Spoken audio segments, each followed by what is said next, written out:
Right Shankar की life बहुत struggling life. मैं ज्यादा नहीं बोलूंगा शंकर के बारे में बिकॉज शंकर खुद अपने आप के बारे में खुद ज्यादा बताएं तो ज्यादा अच्छा रहेगा. बट बहुत स्ट्रगलिंग लाइफ. और एक दिन वेस्टीज उनकी जिंदगी में आया, वेस्टीज को ज्वाइन किया. वेस्टीज को ज्वाइन करते करते तकरीबन 4 साल कुछ महीने शंकर, और आज इस मंच पे as a universal crown director. Journey सब सुनना चाहेंगे. Thank you so much sir. ಎಲ್ರಿಗೂ ನಮಸ್ಕಾರ. ಗುಡ್ ಮಾರ್ನಿಂಗ್ ವೆಸ್ಟೇಜ್.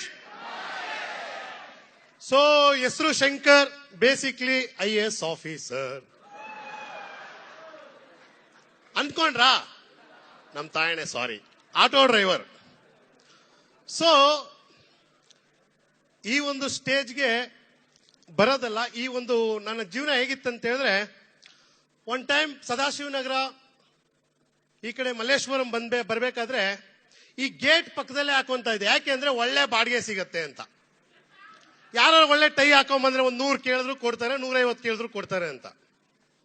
ಸೊ ಅಂತ ವ್ಯಕ್ತಿ ಇವತ್ತು ಈ ಸ್ಟೇಜ್ ನ ಮೇಲೆ ಒಂದು ಅವಾರ್ಡ್ ತಗೊಳ್ತಾ ಇದೀನಿ ಅಂದ್ರೆ ರಿಯಲಿ ಗ್ರೇಟ್.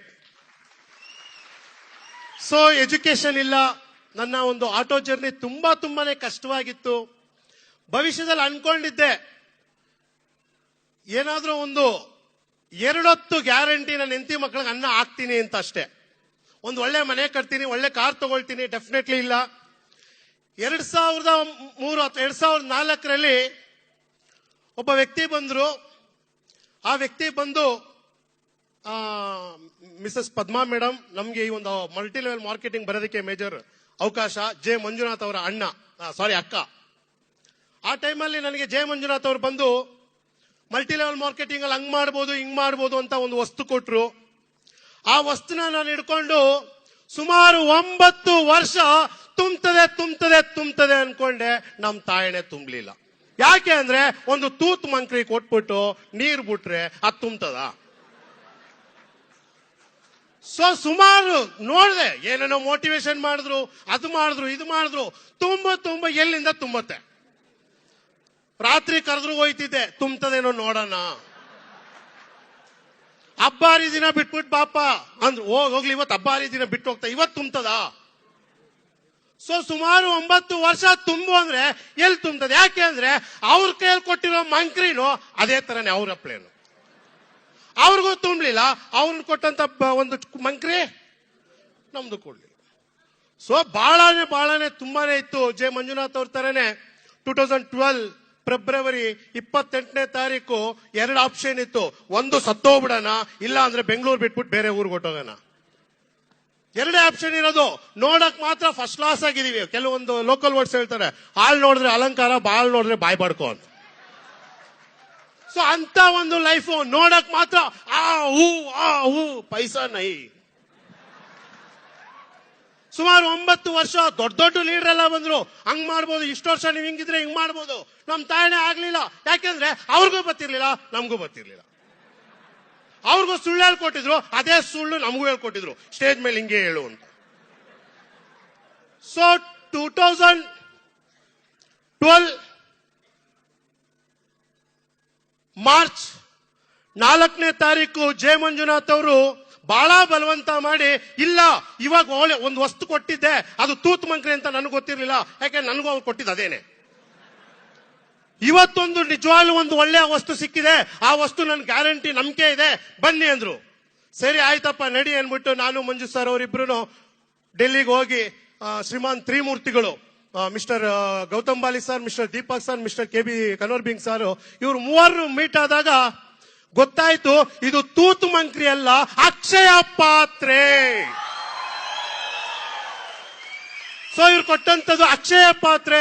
ರಿಯಲಿ ತುಂಬಾ ಹ್ಯಾಪಿ. ಯಾಕೆ ಅಂತ ಹೇಳಿದ್ರೆ ದೀಪಕ್ ಸುಡೋರು, ನಾನು ಅನ್ಕೊಂಡಿದ್ದೆ, ಕಾಮಸರ್ ಹೇಳ್ತಾ ಇದ್ದಂಗೆ ನಮ್ಮ ಭಾರತದ ಜನಗಳಿಗೆ ಅವ್ರಿಗೆ ಸೂಟಬಲ್ ಆಗತಕ್ಕಂತ ಪ್ರಾಡಕ್ಟ್, ಅವ್ರಿಗೆ ಕೈಗೆ ಎಟ್ಕೋತಕ್ಕಂತ ಒಂದು ಕಾಸ್ಟ್ ಯಾವ್ದಾರ ಕಂಪ್ನಿ ಇರತ್ತಂತ. ರಿಯಲಿ ನನಗೆ ಇವತ್ತವರೆಗೂ ನಾನು ಜಾಸ್ತಿ ಯಾರು ನನ್ನನ್ನು ಮೋಟಿವೇಶನ್ ಮಾಡ್ಬೇಕಂದ್ರೆ ಸ್ವಲ್ಪ ಕಷ್ಟನೇ.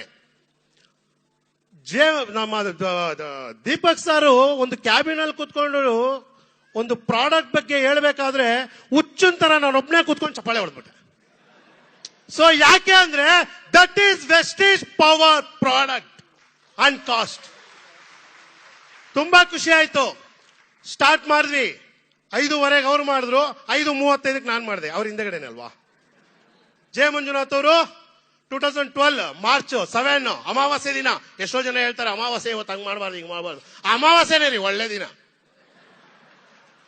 ಸೊ ಅವರು 5:30 ಮಾಡಿದ್ರೆ, ನಾನು 5:35 ಸ್ಟಾರ್ಟ್ ಮಾಡಿದೆ. ಫಸ್ಟ್ ಅವತ್ತು ಆ ಒಂದು ಇನ್ಕಮ್, ಆ ಒಂದು ಕಂಪನಿಯಲ್ಲಿ 9 ವರ್ಷ ಕಷ್ಟಪಟ್ಟಿದ್ದಕ್ಕೆ ತಗೊಂಡಂತ ಒಂದೇ ಒಂದು ತಿಂಗಳು 30,103 ರೂಪಾಯಿ.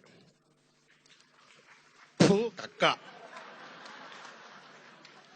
ಇವತ್ತು ಇನ್ಕಮ್ ಟ್ಯಾಕ್ಸ್ ಅವನ ಹತ್ರ ಫೋನ್ ಮಾಡ್ತಿದ್ರಿ, ಹೆಂಗಪ್ಪ ಇದು ಇನ್ಕಮ್ ಟ್ಯಾಕ್ಸ್? ಇಲ್ಲ ಸರ್, ನೀವು ಬಂದಿರತಕ್ಕಂತ 4.5 ಲಕ್ಷನು ಕಟ್ಲೇಬೇಕು. I don't care. ಯಾಕೆ ಅಂದ್ರೆ ನಮ್ ಬ್ಯಾಕ್ ಗ್ರೌಂಡ್ ಇರತಕ್ಕಂಥದ್ದು ಯಾವ್ದು ಅಕ್ಷಯ ಪಾತ್ರೆ, ಏನ್ ಕೇಳಿದ್ರು ಕೊಡುತ್ತೆ. 3,856 ರೂಪಾಯಿಂದ ಸ್ಟಾರ್ಟ್ ಆದಂತ income, my last highest income 4,57,000 ರೂಪಾಯಿ.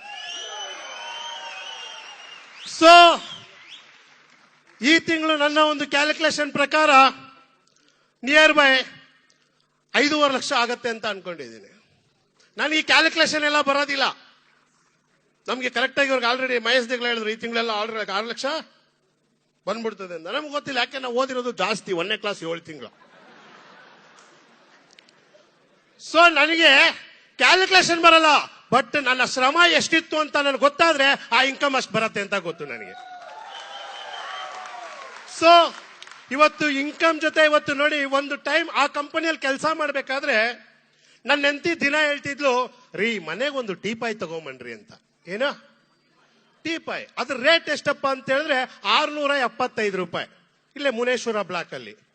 ಅದನ್ನ ತಗೊಂಡು ಅವಳು ಕೊಡ್ಸೋದಿಕ್ಕೆ ಅಂತ, ನೀವು ನಂಬಿದ್ರೆ ನಂಬಿ ಬಿಟ್ರೆ ಬಿಡಿ, ಸುಮಾರು 2 ವರ್ಷ ಟೈಮ್ ತಗೊಂಡಿದ್ದೀನಿ. ಈಗ ರೀಸೆಂಟ್ ಆಗಿ ಒಂದು ಮನೇನ ಚೇಂಜ್ ಮಾಡಿದೆ. ಮನೆಗೆ ಹೋಗೋಗ್ಲೆ, ನೋಡಮ್ಮ ನನ್ಗೆ ಅದು ಇದು ತಲೆ ಕೆಡಿಸ್ಬೇಡ, ನಿನ್ಗೆ ಏನ್ ಬೇಕೋ ತಗೋ ಅಂತ 1 ಲಕ್ಷ ರೂಪಾಯಿ ಕೊಟ್ಟಿದ್ದೆ. ಸುಮ್ನೆ ಅದು ಇದು ಬೇಕಾಗತ್ತ ಅಂತ. ಆ ಮನೆಗೆ ಬರೇ ಬಾಡಿಗೆ ಮನೆಗೆ ಬರೇ ಏನು ಹೇಳ್ತಾರ ಅದನ್ನ ಫರ್ನಿಚರ್ಸ್ ಅದು ಇದು ನಿಯರ್ ಬೈ 3 ಲಕ್ಷ ರೂಪಾಯಿ ಬರೇ ಹಾಲ್ಗೆ ಇದಕ್ಕೆ ಮಾತ್ರ ಖರ್ಚು ಮಾಡಿದ್ದೀನಿ. That is power of Vestige. ಇವತ್ತು ವೆಸ್ಟೀಜ್ ಅಲ್ಲಿ ಅವತ್ತು ಕಾರ್ ತಗೊಳ್ತೀನಿ ಅಂತ ಹೇಳ್ತಿದ್ರು ಅಷ್ಟೇನೆ. ನಾನು ಹೇಳ್ತಾ ಇದ್ದೆ ಹಳೆ ಕಂಪ್ನಿಯಲ್ಲಿ ಕಾರ್ ತಗೋತೀನಿ ಅಂತ, ಕಾಲ್ಗೊಂಚಿ ಎಕಡಾನು ತಗೊಳಕ್ ಆಯ್ತಿದ್ರು. ಸೊ ಈ ಕಂಪನಿಯಲ್ಲಿ ಆಲ್ರೆಡಿ ಬಂದು ಕೇವಲ 1 ವರ್ಷ ಸಮಥಿಂಗ್ ಒಳಗಡೆ ಒಂದು ನಂದೇ ಆದಂತ ಒಂದು ತುಂಬಾ ಇಷ್ಟಪಟ್ಟಂತ ಡಸ್ಟರ್ ಕಾರ್ನ ಬೈ ಮಾಡಿದೆ.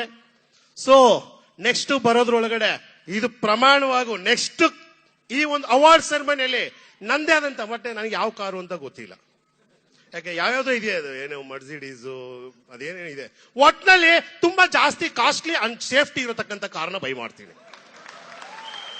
ಕಾಸ್ಟ್ಲಿ ಆಗಿರ್ಬೇಕು ಅಂಡ್ ಸೇಫ್ಟಿ ಆಗಿರ್ಬೇಕು. ಫ್ರೆಂಡ್ಸ್, ಇಷ್ಟೆಲ್ಲ ಪಡಿಬೇಕಾದ್ರೆ ಒಂದೇ ಒಂದು ಟಿಪ್ಸ್ ಕೊಡ್ತೀನಿ. ಎಷ್ಟು ಜನಕ್ಕೆ ಬೇಕು ಅವ್ರಿಗೆ ಮಾತ್ರ ಕೈ ಎತ್ತಿ. ನಾನು ಫುಲ್ ಕೈ ಎತ್ತಿ ಅಂತ ಹೇಳಿದ್ದು 90-60 ಅಲ್ಲ. ಬೇಕಾ? ನೋಡ್ರಿ, ನನಗೆ ಬದುಕಲೇಬೇಕು, ಬಾಳ್ಲೇಬೇಕು ಅನ್ನೋ ಹಸಿವಿತ್ತು, ಮತ್ತೆ ತೊಡೆಯಲ್ಲಿ ದಮ್ಮಿತ್ತು. ಅರ್ಥ ಆಯ್ತಾ? ನನಗೆ ಹಸಿವಿತ್ತು, ಯಾಕೆಂದ್ರೆ ನನ್ನ ಹೆಂಡತಿ ಮಕ್ಕಳಿಗೆ ಒಳ್ಳೆ ರೀತಿ ಜೀವನ ಕೊಡಬೇಕು ಅನ್ನೋದು ಒಳ್ಳೆ ಇದಿತ್ತು, ಹಸಿವಿತ್ತು. ಜೀವನದಲ್ಲಿ ಬದುಕಿದ್ರೆ ಒಳ್ಳೆ ರಾಯಲ್ ಎಫ್ ಬದುಕಬೇಕು. ನಿಜನಾ? ನಾಯಿನ ಬೇರೆ ರೀತಿ ಚೇಂಜ್ ಮಾಡಕ್ಕಾಗತ್ತಾ? ಕತ್ತೆನ, ಹುಲಿನ, ಸಿಂಹನ ಚೇಂಜ್ ಆಗ್ಬೇಕಾಗಿರತಕ್ಕಂತ ಒಂದೇ ಒಂದು ಜೀವಿ ಅಂದ್ರೆ ಮನುಷ್ಯ. ಮನುಷ್ಯ ಆಗಿ ಬದುಕ್ಬೇಕಾ, ಬಾಳ್ಬೇಕಾ ಅಂದ್ರೆ ತೊಡೆ ತಟ್ಟಿ ನಿಮಗೆ ಮನ್ಸಲ್ಲಿ ತಡ್ಕೊಳ್ಳಿ. ನೆಕ್ಸ್ಟ್ ಬರೋದ್ರ ನನ್ನ ಮಗನ್ ಈ ಬೋಡ ನನ್ನ ಮಗ ಏನೋ ಹೇಳ್ತಾವನೆ, ಇವನಿಗೆಲ್ಲ ತಾಕತ್ತಿರೋದು, ಇವನಿಗೆಲ್ಲ ತಮ್ಮಿರೋದು, ಇವನಿಗೆಲ್ಲ ಡ್ರೀಮ್ ಇರೋದು. ನಮಗೂ ತಾಕತ್ತಿದೆ, ನಮಗೂ ತಮ್ಮಿದೆ. ನಾವು ದೊಡ್ಡ ಸಕ್ಸಸ್ ಲೈಫ್ ನ ಲೀಡ್ ಮಾಡಕ್ಕೆ ಅಂತ ಹುಟ್ಟಿರೋರು ಅಂತ ಒಂದು ತೊಡೆ ತಟ್ಟಿ